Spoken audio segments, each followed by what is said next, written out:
Early life stress can profoundly impact our health and overall well-being. Research shows it increases the risk of mental health problems and can lead to poorer life outcomes. But we don't fully know how experiencing early stress translates into these long-term consequences. In this episode, we're diving into one study that suggests a potential pathway. Could early life stress shape our habits in adulthood? As someone who was given a lot of animal studies of stress during my degree and not that many equivalent studies in humans, I was really excited to see how similar behavioral patterns can also be seen.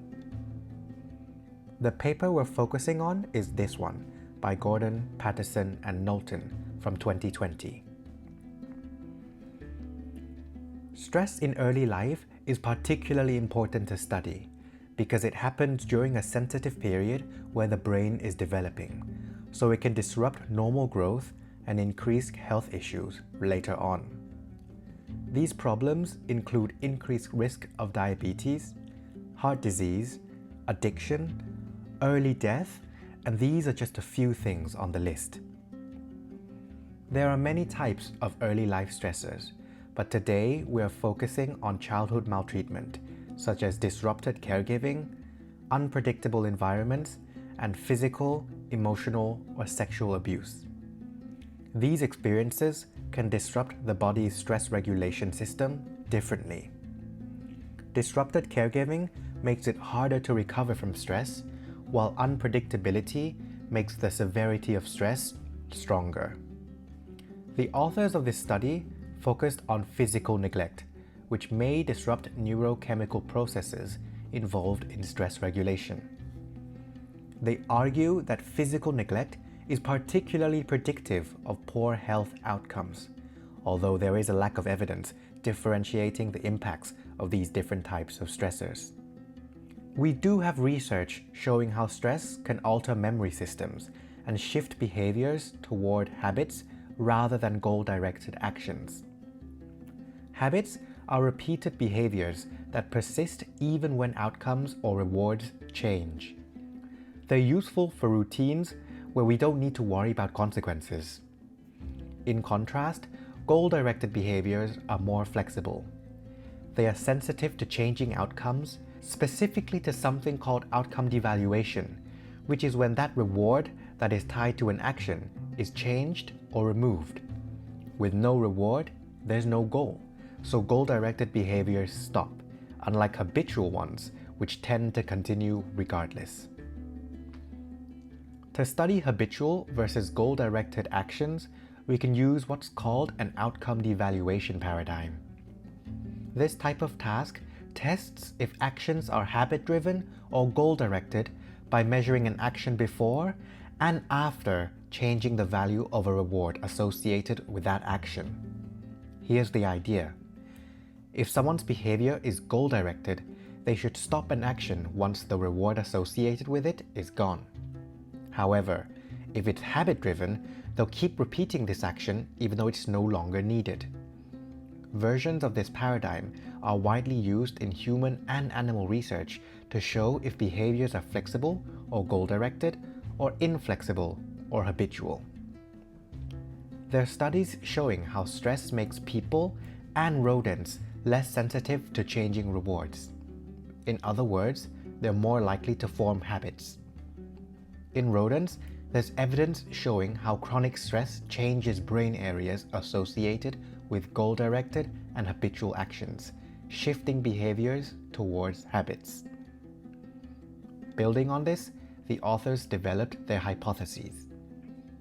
First, they predict that early life stress will be associated with increased habitual responses, and that this effect will be strongest with physical neglect. To understand if early life stress is linked to a preference for habits, it's important to account for other factors that might also play a role. The authors identified depression, anxiety, and socioeconomic status as potential covariables. They focused on SES, using evidence that low socioeconomic status and poverty are linked to impaired attention and reduced brain activity in areas involved in executive function. Based on this, they hypothesized that higher SES could act as a protective factor, dampening the impacts of early life stress on later habitual behaviors. The authors had undergraduate students complete their own version of an outcome devaluation task, followed by questionnaires assessing childhood maltreatment, current anxiety and depression, current stress, and socioeconomic status. The task itself was quite interesting. It's an avoidance learning task where the reward comes from avoiding a loss. Participants began with 10,000 points in 2 banks. 2 fractal images indicate potential point losses in either the left or the right bank unless participants press the corresponding left or right button within half a second. Another fractal image served as a safe stimulus where nothing would be lost regardless of their response. After going through the first round of the task, participants' habitual inclinations were tested when they were told that the left bank would now be secure, meaning no points could be lost from it. Now, participants should focus on reducing misclicks of the right button to avoid losing points from the right bank. Habitual behavior was identified if a participant continued to press the devalued button at least once after they've been told that there would no longer be any losses. What's a repetitive action that's insensitive to reward devaluation? A habit. Here's what they found. When splitting participants into high and low early life stress groups based on if their childhood trauma questionnaire scores fell above or below the sample median, they found a significant difference in habitual responses. About 53% of people in the high ELS group made at least one devalued action, compared to only 31% in the low ELS group. This is true even after controlling for anxiety, depression, current stress, and socioeconomic status. As they hypothesized, physical neglect was enough on its own to predict habitual responses, and SES acted as a buffer. As this graph shows, having your SES score be just one standard deviation above the mean completely flipped the pattern we've just described. This complete flip is really fascinating to me and supports the argument that having more resources from a higher socioeconomic status can protect against the effects of stress. Something I didn't even consider about completing this outcome devaluation task is that if there is no harm in pressing the now devalued left button, then shouldn't it not matter to a person if they press it or not? The researchers thought about this too. They measured if the number of late responses or timed out trials changed between the first and second devalued round. Surprisingly to me, it did. People who avoided habitual responses had fewer timed out trials in the second round, suggesting that removing unnecessary habit-like actions can improve the performance of other actions. I think this is a pretty neat part of the study, as it shows the potential for unnecessary habitual behaviors to harm your ability to perform another goal-directed behavior. The results seem clear.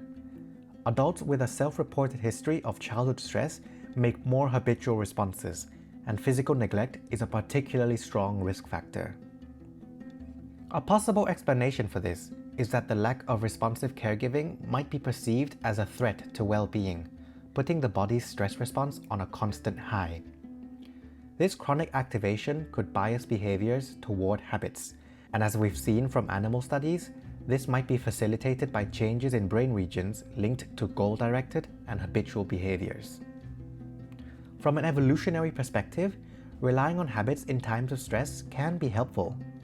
It reduces the cognitive resources you need for that action, so you can spend that precious brain power focusing on the threat that's stressing you out. However, over-reliance on this inflexible system of behavior can be harmful in the long run, potentially predisposing people to behaviors like addiction, which can be viewed as a problem caused by maladaptive habitual responses. This behavioral shift might therefore be one mechanism that links early life stress to adult psychopathologies.